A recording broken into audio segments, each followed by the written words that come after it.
Տեսեք, ես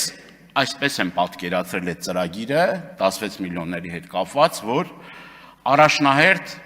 հնարավորություն պետք է ունենան այդ բնակարանները կառուցելու այն մարդիկ, որոնք որ դրա անհրաժեշտության կարիք ունեն։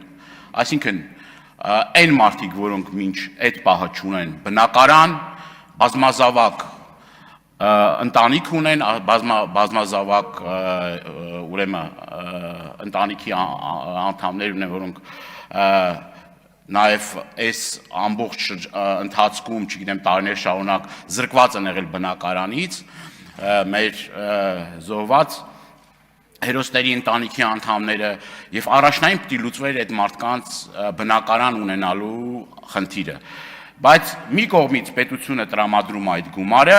մյուս կողմից բանկերը խոչընդոտում են, խնդիրներ են ստեղծում,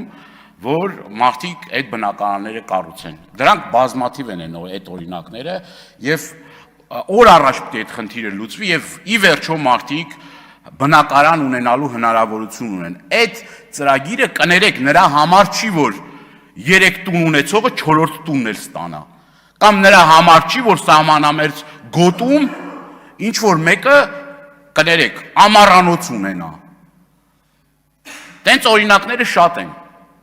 Տենց օրինակները շատ են եւ ցավալիորեն կրկնում եմ բավականին շատ դիմումներ ենք ստանում եւ ի վերջո այդ խնդիրը պետք է լուծվի։ Մի քանի անգամ ասել ենք, մի քանի հնարավորություն ունեցել ենք սրա մասին խոսելու դեռ 1 տարի առաջ, բայց էլի խնդիրը չի լուծվում։